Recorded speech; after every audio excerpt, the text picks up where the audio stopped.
Hey, hey, hey!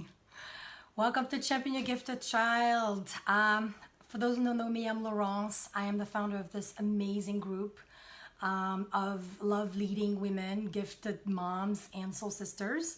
And last week, if you just joined the group, we had an amazing challenge, gifted social skill challenge. And what this was revisiting some of the hot topics that drive us crazy on a day-to-day basis and get some context and some content around it and some collaboration and like community around those topics. So coming on live tonight to do some quick Q&A based on interactions, questions, messenger that I have received. And so let's see if we have people. Otherwise, I can just get started with the existing questions I had. So the first one was on defiance, resistance, oppositional behaviors that we saw on day one, on day four. So day four was of the last week's challenge. So what's my perspective on discipline?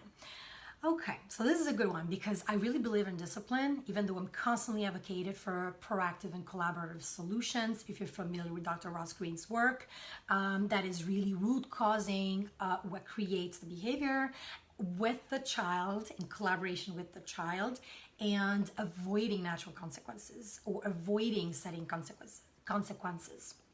I think though for gifted children, because they're so strong and so powerful and so strong-willed, there is a strong, equally strong need to set limits. Because imagine this child running around with a superpower, unable to focus it, unable to really, laser focus it and do something with it, right? And so it's so critical. It's so equally difficult, right? Because you know your gifted child is incredibly articulate, incredibly smart, and will argue with you forever and ever and ever. And so, it's an exhausting game to say the least.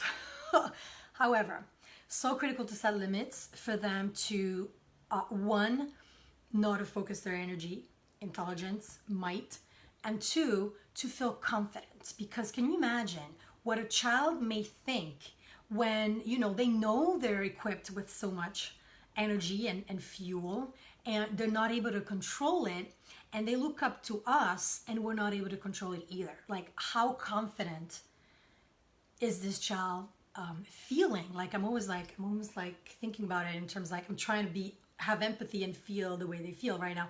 But yeah, how confident would they feel, that their own parents not able to control them, right? And I read somewhere that sometimes picking fights with us, it's because they want to step in and control their own energy that they're not able to control.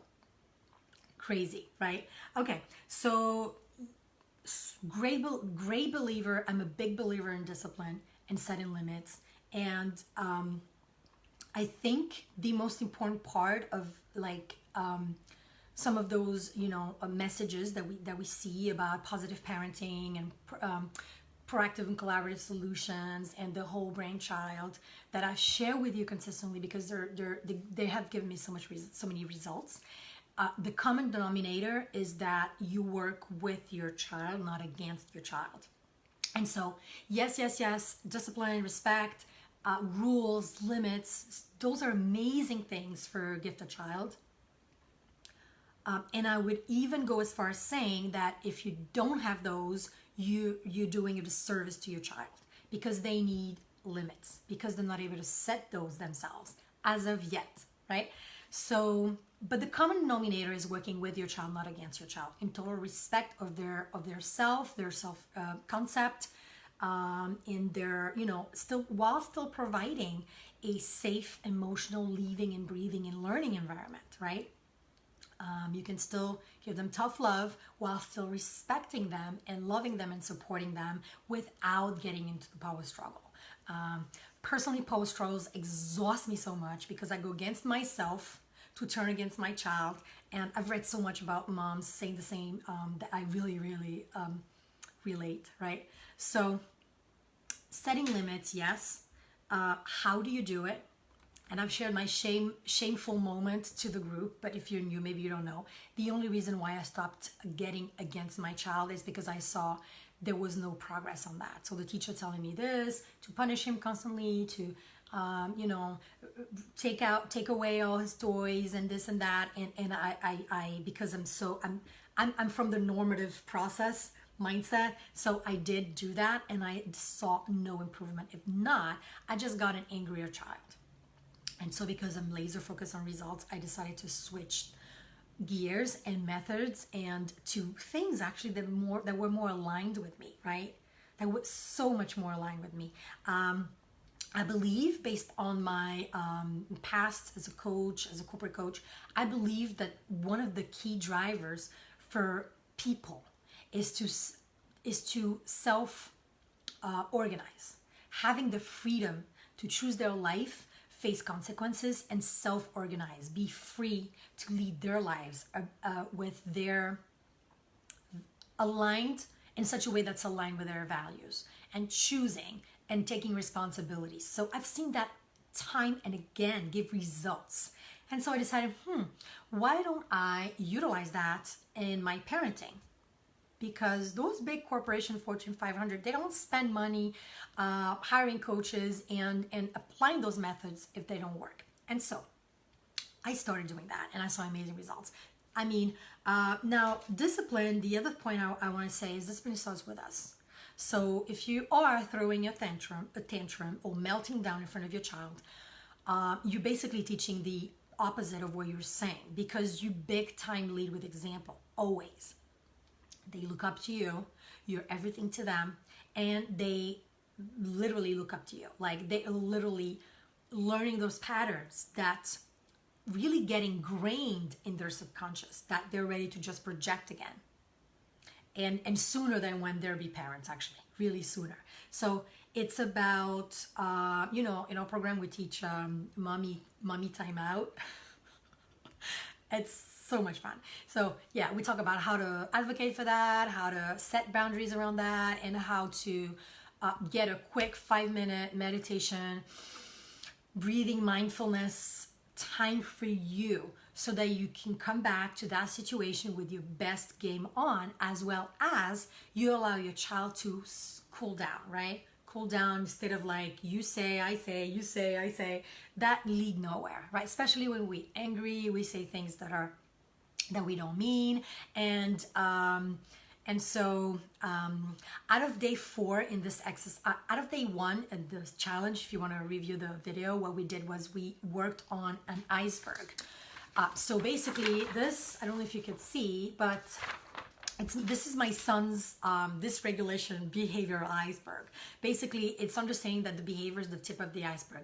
Every thought and emotion that leads up to that behavior or action, projected action, is actually what we need to look at. So laser focus on the cause leading up to that tantrum, leading up to that meltdown, right? And so once you get into that habit of looking at root cause instead of blaming and putting the guilt on the child is a brat, the child is this, the child is that, when you get into the habit of like being in the front seat, looking at, okay, objectively what happened, you know, and there's a variety of aspects, not one cause usually, it's a variety, and that's why it's so difficult and so ingrained and so difficult, yeah, to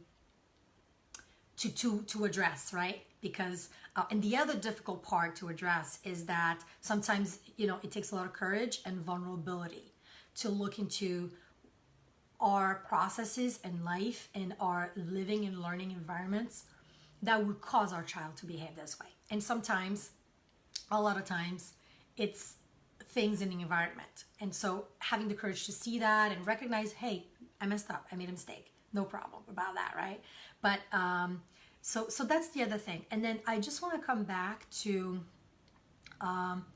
so you know, guys, I'm so into personal development as a coach, as a previous teacher, as a, you know, and now as a parenting coach. And for myself, I'm a gifted mom. I have no choice. Then read, get as much context and content as I can, and make my choices to build my own toolbox, right? So I'm gonna love those parenting classes. right? And here's my only feedback on that. Sometimes it's very superficial. And you'll see it in the header. Get your child to do this, this, and that. Or how to make your child obey you. How to get your child to do what you want. And it always does something to me because I'm thinking like, when I read, it's a list of things like how-tos, right, that you could apply and try with your child to corner him into doing what you want. And I'm always thinking, well, wouldn't it be so much more effective to go to the root cause of why the child is doing this? Because while you do this, one, you make sure. So instead of putting a band-aid on top of things and getting the child to do this time and this, getting them to do what you want at that particular moment, what you do is you get really deep. You drill down and drill down and drill down. Because one, you make sure, once you find the root cause, it won't happen again because you fixed it. Unless the root cause reoccurs and then you have to do something again about it. But the root cause is what's creating the behavior. You fix it, you fix the behavior.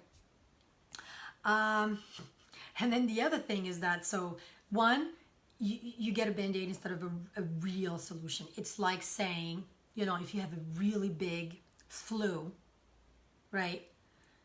People are just coming to you with a nice Ricola or with a nice, cup of tea, right? And sometimes you need antibiotics. You need to fix the real problem, the infection, right? Something like that. So that's my thought. And the other thing is that I don't know if it's geared to neurotypical kids, but I don't know if it works with them. I don't have a neurotypical child. I have a gifted child, and my child sees straight through those gimmicks. If you do this, I'll give that, and take away privileges and things like that. And I don't think it addresses their real need, but that's just me.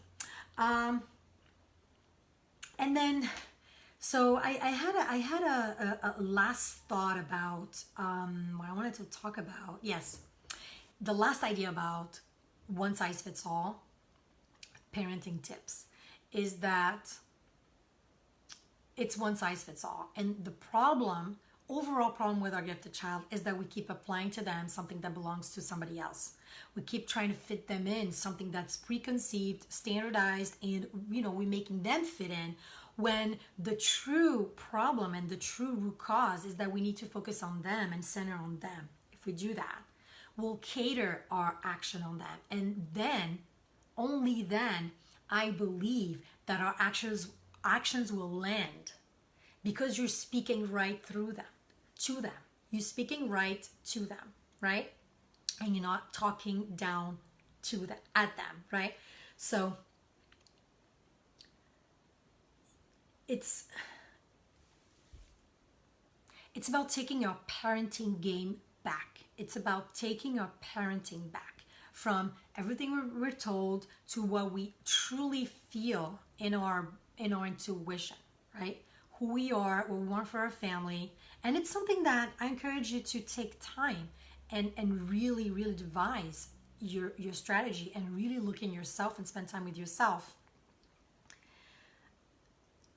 What kind of life, family life, parenting life, even married life do you want for yourself, right? Based on that, you create your strategies, right? Not applying a strategy and then, hoping it will land somewhere. It's like throwing spaghetti to the wall and really crossing your fingers, one of them is going to stick, right? So, we're in this together, right? We're in this together. We can share ideas and tips and tricks, but what I'm advocating for is really taking all the information you can and build your own knowledge, and then really silence all the noise around you, really zero in your child, because that's what he's crying out loud for, to be heard, right?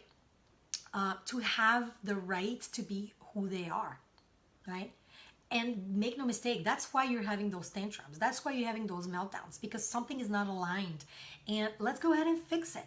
It's not impossible. You don't need to be a PhD or a psychologist, psychiatrist, or clinician to go ahead and support your child.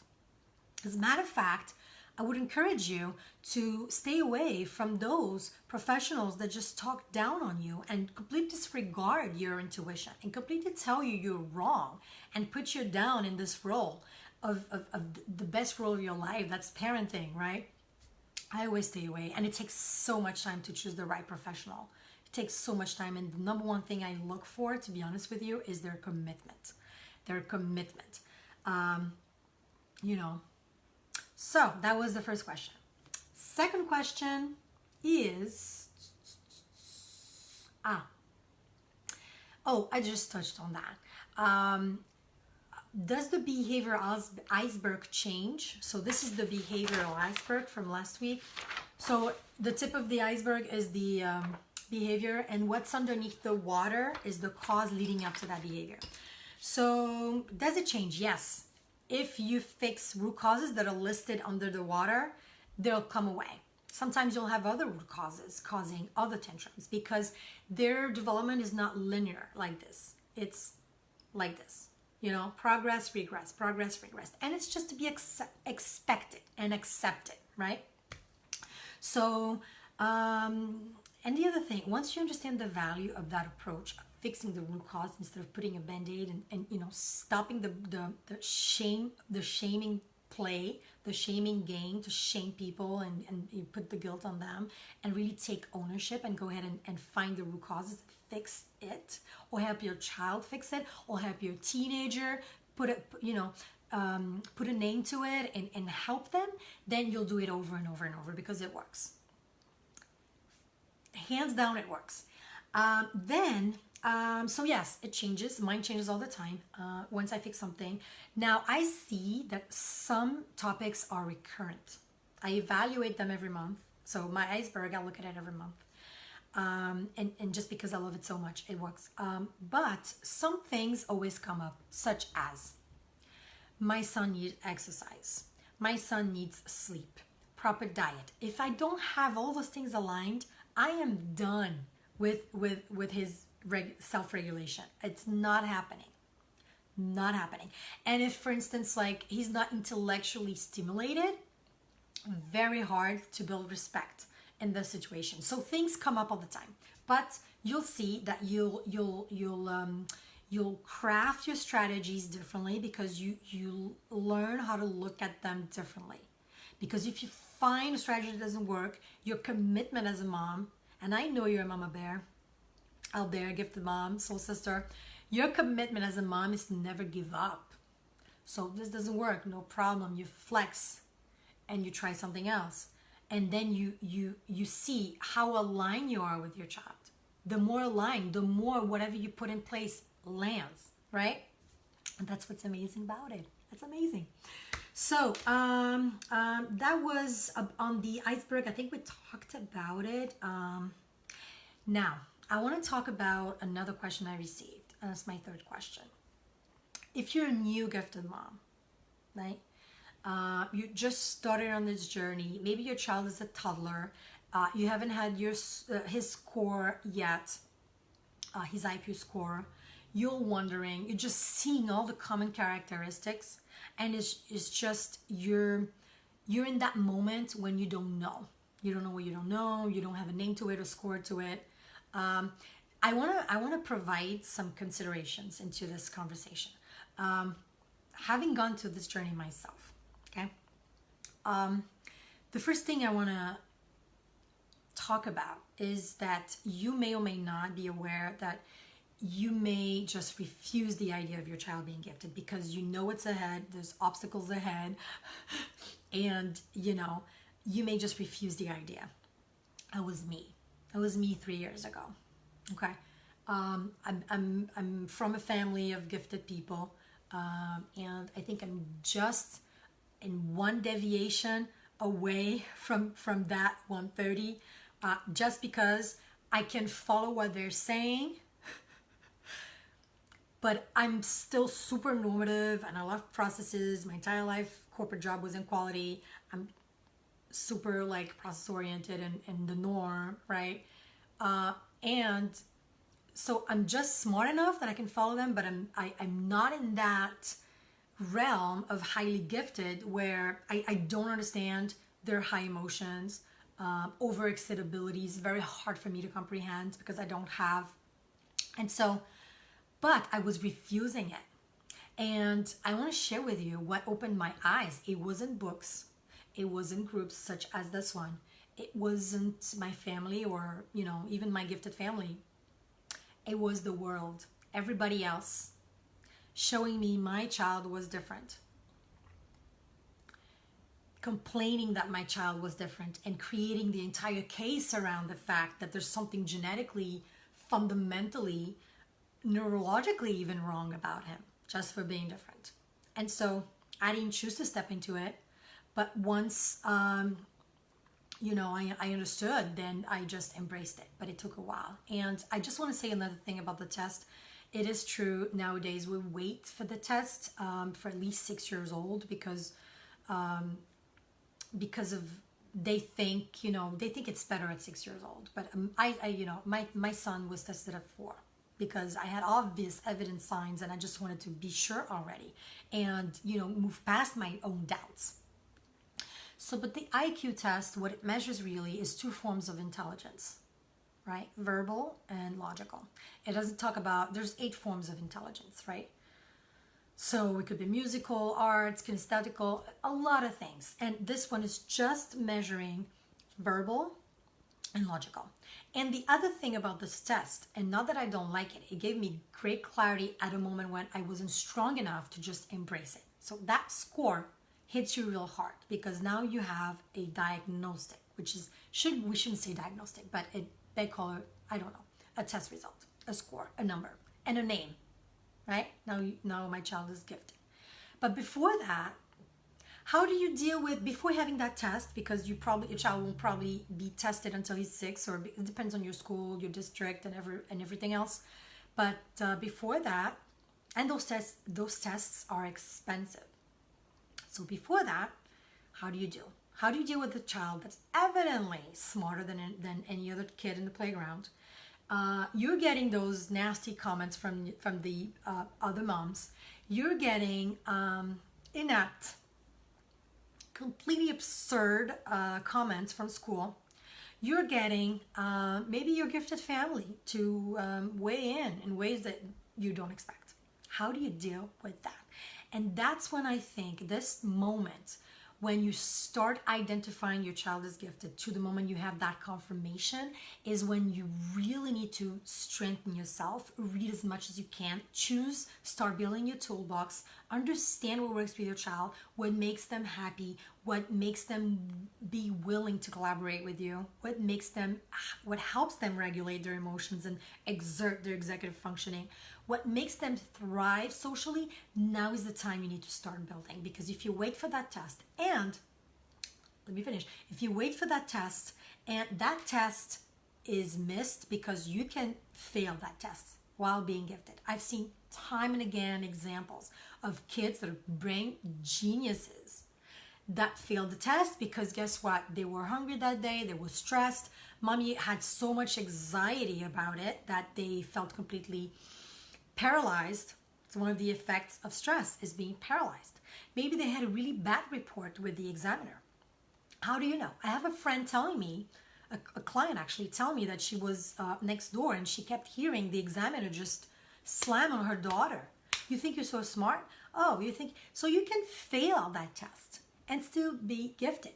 And so what I'm advocating for is, I guess, to see past that number and past that name and prepare yourself and just flat out recenter on your child. And yes, you notice they need more intellectually, emotionally, socially. They need more because they're built for more.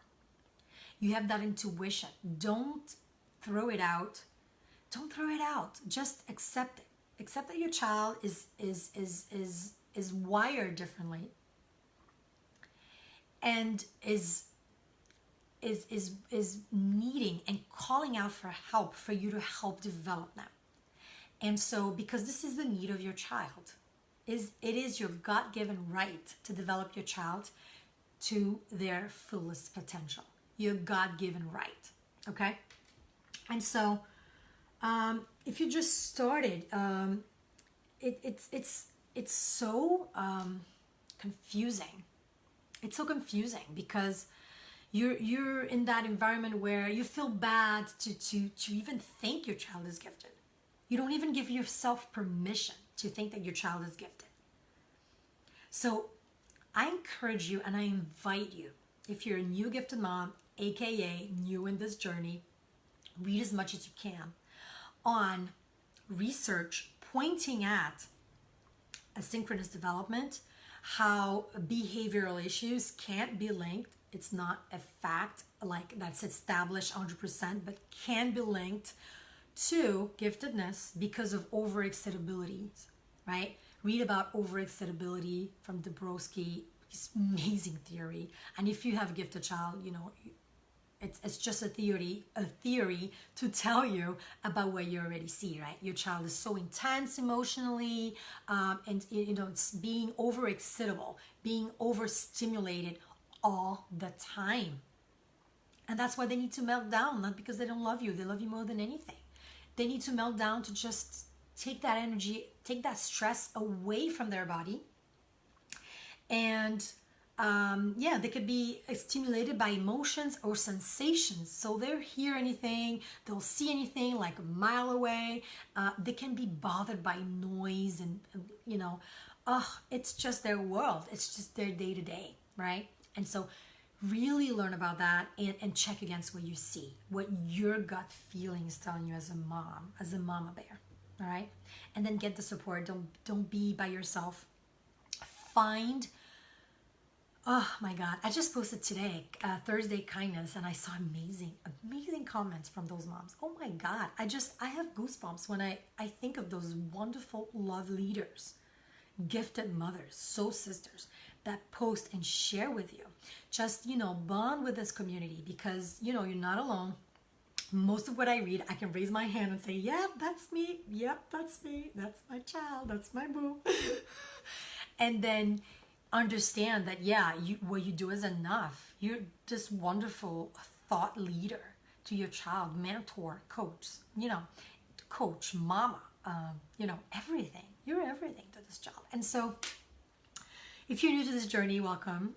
It's the most incredible journey of your life. You know, embrace your role for the love of God because, yes, there's so many obstacles in your way.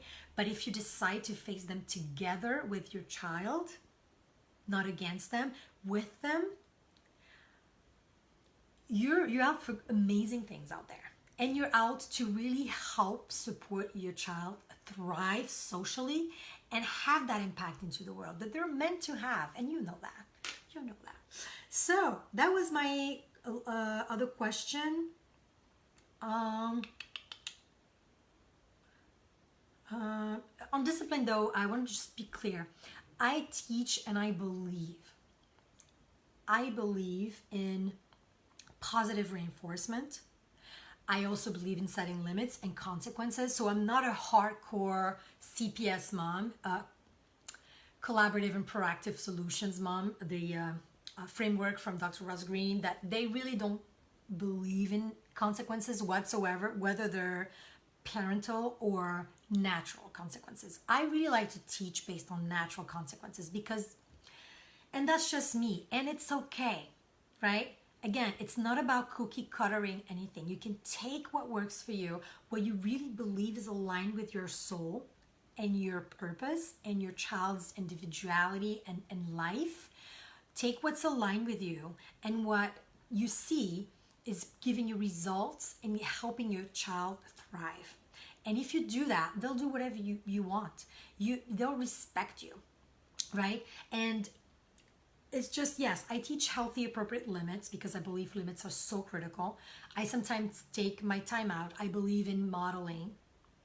So if I'm not able to get my best game on in front of this child, high IQ, I will take my mommy time out and meditate for a couple minutes and visualize nicer things before I can engage again in that conversation. And it's funny because, yeah, it's a mommy time out. Because ultimately, you lead by example big time always. And that's what they're that's what they see of us. It's not what we say, it's how we behave and how we fix our own problems and how we collaborate and how we exert our own executive functioning and how we prioritize and how we, decide to set an action forward that's in the best intention for me and the environment. And, your gift is mine. That's another coaching session we teach in the program. But we lead by example. We are leaders in this home, and it's a huge responsibility, and that's why I'm constantly learning. I'm picking up everything I can on the subject, books, conferences. I'm always learning. I'm always have this hunger to learn, to be better myself, so that I can better serve my child. And that comes back to self-help, right? It's not about getting your nails done, self-help, guys. It's about being the best version of yourself, because everything you are, you'll project onto them. You are a wonderful, thought-provoking leader. You will project that into your child. And they'll be so amazed and absolutely in love with you that your voice and your advice and your ask for respect is going to land. And so that's why I'm saying always work, drill down, and do this work, because it's just so amazing how your relationship changes. 3 years ago, I would never have imagined that my life would be what it is now. I would never in the world.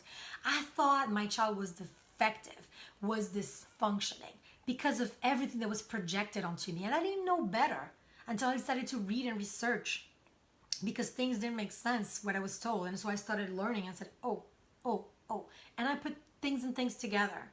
And so I decided to follow the industry leaders in giftedness education, and rather than my next door neighbor giving me advice that make no sense. And more than that, I decided to follow my child. And it was nerve-wracking and terrible, because I'm an A-type mom. And for me to trust his lead was a leap of faith. Still is a leap of faith, right? So, okay. So we're building the adults of tomorrow, and we want them responsible, caring, empathetic, collaborative. And to do that, we need to model it, and that's how we need to raise our gifted child, right? Because they are the leaders of tomorrow. They are the world changers of tomorrow. That I believe. Okay, so I'm gonna put some. I almost missed my last question. Sorry, guys. My last question was around how do you know? Such a great question. Beautiful gifted mom asked me that question. Are there common characteristics for babies? Like, how do you know if you have a gifted baby? So it can't be that you have a gifted child and the child has a sibling, a baby brother, a baby sister. How would you know? I thought it was an amazing question. So especially that, I don't know if you know, but it's some components of giftedness are genetics. It's genetic and environment, but there's a part that's genetic, okay? So you may have this uncle of yours that's like that, right? Weird like that. If it was just starting, you would say, oh my God, he reminds me so much of Uncle Phil, or, and if you're already in this journey for a while, you say, the more I read about giftedness, the more I can see that this one in my family, they're all gifted. Or it could be just one. And it doesn't have to be your parents. It could be your cousin, it could be, it runs in the family, right? And so it's a very valid question, right? If I have a gifted child, is the sibling growing up as a gifted child? How would you know? So I've researched a little bit about it, because I thought I was sort of challenging that, because I don't like to read checklists, and like I said, I'm really focused on my child. But I was amazed at how much of those common characteristics my child had. So let's get through it. Not sleeping enough, does things faster. So it's a child that's walking at 9 months, 7 months.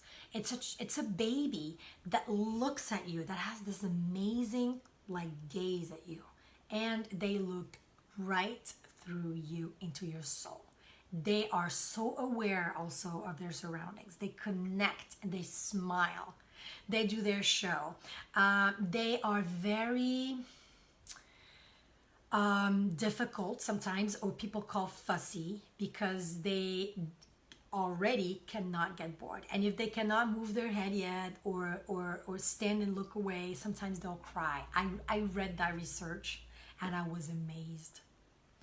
They said that some babies, so they looked at the baby behavior, and then a couple years later they interviewed the families again to find out if the child was gifted. And some of them were, a lot of them were displaying those characteristics. And they were saying that babies get so frustrated that, to be sitting this way, and sometimes we leave them this way, we don't want to move them too much, and they only see one thing. And their mind is already working like 1,000 miles an hour. And they want to see new things, they want to discover, they want to break the bank, they want to and they get frustrated because not able to move their head, or they're not able to stand up and go explore, and they get fussy. And here's about following your intuition. My child was this, right? And I figured out, I don't know why, I tapped into my intuition, and I would move him around like different chair, then I would present him with different toys, and I had a variety, like a million toys in the house, so I could roll them out,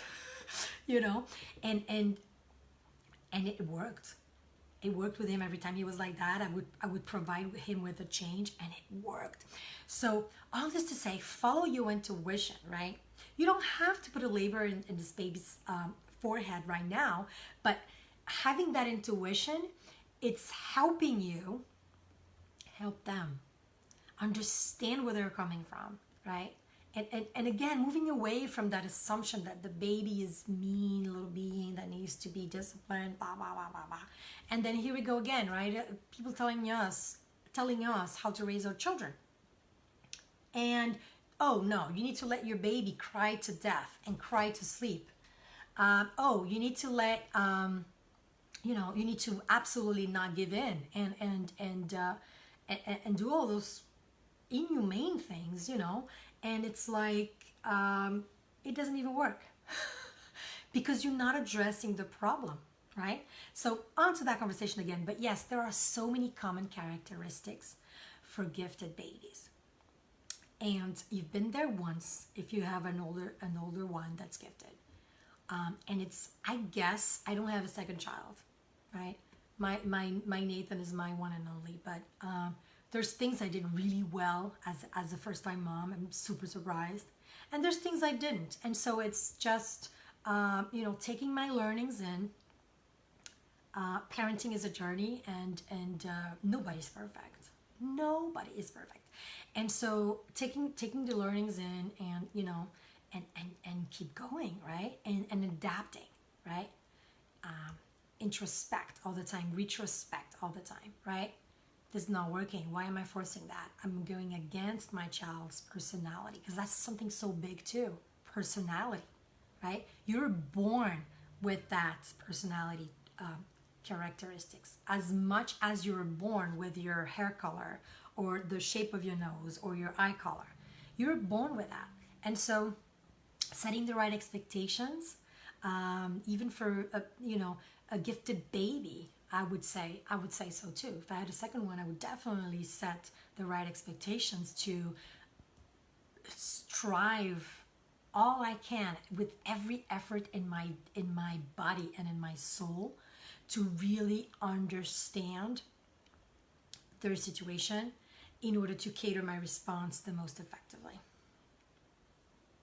And it's our role, right? It's our role as a parent to tend to our baby's need. And I find it incredible, people. I don't care how many diplomas and degrees they have. I don't care what they have. I don't care. It's my role as a parent to tend to my baby's need, and I will, right? And I will. So, I think I'm done with all my questions today. I think you guys may be busy, so I'll probably adjourn. I want to close to say I'm so incredibly proud of. Sometimes I was receiving messenger messages, but I'm so incredibly proud of you for getting into that mindset of researching what's best for your child. I'm so incredibly proud of this group because I'm seeing so much love and so much respect from gifted moms to fellow gifted moms, and that was my dream, really, to see that community grow, and I'm so happy for that because we're all in this together.